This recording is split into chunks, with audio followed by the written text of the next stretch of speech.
Hello, नमस्कार। आज हम बात करेंगे ओला कंपनी के स्टॉक्स के बारे में। हमारा वीडियो आपके एजुकेशन के लिए है, बाय सेल की कोई एडवाइस नहीं है। फिर भी आप ट्रेड करते हैं तो अपने फाइनेंशियल एडवाइजर से जरूर कंसल्ट कीजिएगा। तो इस वीडियो में मैं आपको यहाँ पर ये चीज समझाऊंगा कि स्टॉक्स में आपको ट्रेंड को किस तरह से पहचानना है और स्टॉक्स में आपको कब एंट्री, एग्जिट, टारगेट, सपोर्ट ये देखना है। यहाँ पर हमने सबसे पहले मंथली चार्ट लिया हुआ है और मंथली चार्ट मैंने इसलिए लिया है क्योंकि इस स्टॉक्स में सबसे ज्यादा इन्वेस्टर, छोटे रिटेल इन्वेस्टर फंसे हुए हैं, ट्रेडर। अब उनको ये नहीं पता था कि स्टॉक्स जो है हमारा किस तरह का है और कंपनी में क्या चल रहा है। इस स्टॉक्स ने एक बहुत अच्छी लिस्टिंग की थी और स्टॉक्स ने लगभग पैसा भी डबल करके दिया था। पर ये उन लोगों के लिए था जिन लोगों ने सही समय पर अपना प्रॉफिट बुक कर लिया। और उस टाइम पे अगर आप देखेंगे तो पहले मंथ की जो कैंडल थी वो 76 रुपए का लो बना के 157.4 का हाई बनाया था और बहुत सारे लोगों ने इसमें बहुत बढ़िया प्रॉफिट कमाया। पर कुछ लोग ऐसे भी होंगे जिन्होंने 150 रुपए पे खरीदा होगा, 140 पे भी खरीदा होगा, 130 पे भी, 100 पे भी, और अब स्टॉक की कीमत 40 रुपए पे चल रही है। यानी कि जिस किसी ने भी इसको 140 रुपए पे खरीदा होगा उसकी कीमत 100 रुपए घट के 40 रुपए के आसपास रह गई है। पर आपको शायद ये भी बात ध्यान में रखना चाहिए कि जब भी किसी स्टॉक्स में अगर आप पैसा लगा रहे हैं तो कंपनी प्रॉफिट में है या नहीं। अगर कंपनी प्रॉफिट में है तो कोई प्रॉब्लम वाली बात नहीं है। पर कंपनी अगर लॉस मेकिंग कंपनी है और कितनी भी बढ़िया कंपनी हो, किस कंपनी की मार्केटिंग भले कितनी भी हो, हमें विश्वास नहीं करना है। और कोई भी आपको कहे कि स्टॉक्स में पैसा लगा दे तो मेरे हिसाब से तो वो आपकी बेवकूफी होगी।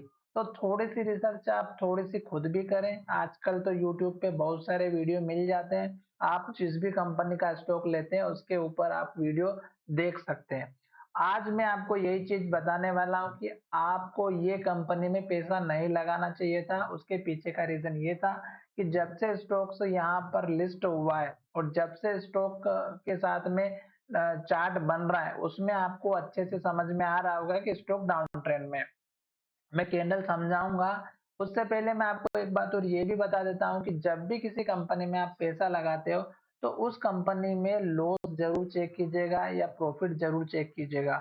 ये कंपनी जब से काम कर रही है तब से लॉस मेकिंग कंपनी है और इस स्टॉक्स में अभी तक कोई सुधार देखने को नहीं मिला, जिसकी वजह से स्टॉक्स लगातार गिर रहा है और हमारे जैसे रिटेल इन्वेस्टर इसमें फंसे हुए हैं। अब रिटेल इन्वेस्टर मान लो किसी ने 100 रुपए के आसपास स्टॉक लिया है तो क्या होगा कि जब स्टॉक्स हमारा थोड़ा सा ऊपर जाएगा फिर स्टॉक्स में गिरावट होगी, क्योंकि वो जो लोग हैं वो फ्रस्ट्रेट हो चुके हैं इस स्टॉक से। क्यों? क्योंकि उनको हो सकता है कि 2 महीने, 4 महीने, 6 महीने हो चुके हैं और जैसे स्टॉक थोड़ा सा ऊपर जाता है स्टॉक्स में सेलिंग प्रेशर आ जाता है।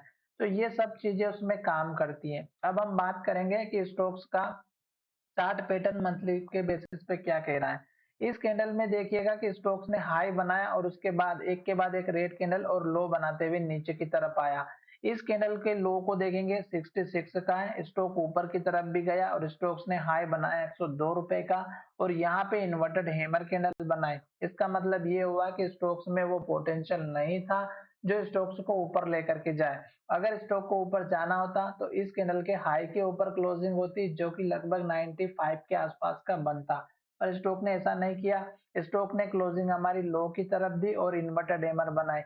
नेक्स्ट कैंडल ने लो को तोड़ा, रेड कैंडल बनी और लो बना, फिर लो बना, फिर रेड कैंडल बनी, फिर रेड कैंडल बनी, फिर रेड कैंडल बनी। इस कैंडल को देखिएगा, अगर आप मंथली चार्ट को अच्छे से एनालिसिस करते हैं तो स्टॉक्स ने इस कैंडल के हाई को तो तोड़ा पर इस कैंडल के हाई के नीचे क्लोजिंग दी थी और फिर से इन्वर्टेड हैमर बनाए। नेक्स्ट मंथ में फिर देखिएगा लो को तोड़ा और रेड कैंडल बनी और फिर से रेड कैंडल बनी और लो बना। अभी मंथली चार्ट कंप्लीट हुई नहीं पर हमारा जो लो बनाने का सिलसिला है वो अभी तक जारी है। तो आप समझ सकते हैं कि स्टॉक्स हमारा अभी तक नीचे जा रहा है मंथली चार्ट में और ये हमें इंडिकेशन दे रहा है कि अभी स्टॉक्स में हमें ना एवरेजिंग करनी है ना ही फ्रेश एंट्री करनी है। अब हम चलते हैं वीकली चार्ट की तरफ और वीकली चार्ट हमारा क्या कह रहा है। तो वीकली चार्ट भी सेम पोजीशन के साथ में यहाँ पर दिखाई दे रहा है कि स्टॉक्स ने यहाँ पर एक के बाद एक रेड कैंडल और लो बनाया। इस लो को तोड़ के स्टॉक्स ने फिर यहाँ पे लो बनाया। इस लो को तोड़ करके भी फिर स्टॉक्स ने जो लो बनाया वो अगर आप देखेंगे तो 39 रुपीज का है। और अभी भी स्टॉक्स हमारा जो है यहाँ पर देख सकते हैं कि ये जो 5 से 7 रेड कैंडल थी ये बनाने का सिलसिला जारी है, क्योंकि पिछली जो कैंडल है वो इन्वर्टेड हैमर बनी थी और स्टॉक अभी इसके अंदर ट्रेड कर रहा है। और जब तक स्टॉक इसकी पूरी क्लोजिंग नहीं दे देता तब तक हमें वेट एंड वॉच का काम करना है। अभी भी स्टॉक यहाँ पर भी डाउन ट्रेंड को इंडिकेट कर रहा है। अगर आप बात करें टारगेट की छोटे से, तो छोटा सा टारगेट आप 45 से 46 रुपए का वीकली बेसिस पे रख सकते हैं और दूसरा टारगेट अगर आप देखेंगे तो वो आपका 54-55 रुपए का रख सकते हैं। अब हम चलेंगे डेली चार्ट की तरफ और डेली चार्ट हमारा क्या कह रहा है ये आपको अच्छे से और दिखाई देगा। और हम आ चुके हैं डेली चार्ट पैटर्न में और थोड़ा सा चार्ट को कर लेते हैं जूम। और यहाँ पर देखिएगा कि स्टॉक्स ने ये जो लेवल था इसका इंपॉर्टेंट सपोर्ट था, एक बार यहाँ बना, एक बार यहाँ पे बना और एक बार यहाँ पे। और जब स्टॉक्स ने इस लेवल को तोड़ा तो स्टॉक्स ने हमारा फिर से लेवल पे जो लो बनाया वो अगर आप देखेंगे 39 का बना। और स्टॉक जब ऊपर की तरफ गया तो केवल 1 से 2 दिन ही स्टॉक्स में मूवमेंट देखने को मिली।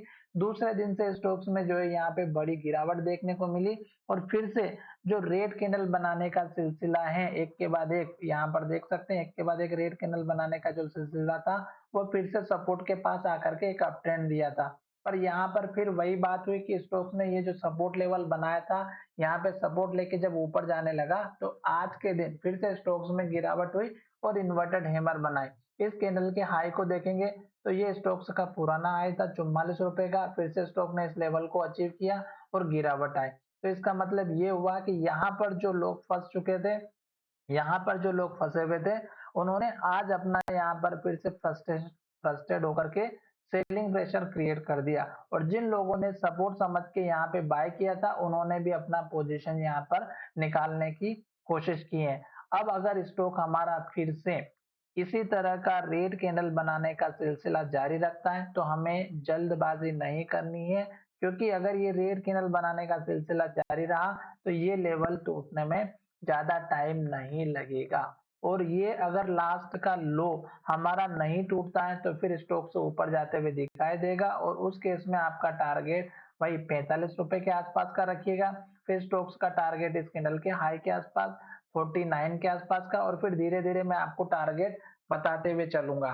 आशा करता हूँ कि मेरा ये वीडियो आपको अच्छा लगा होगा। वीडियो अगर अच्छा लगा है तो चैनल को जरूर सब्सक्राइब कीजिएगा। धन्यवाद, मिलेंगे नए वीडियो में।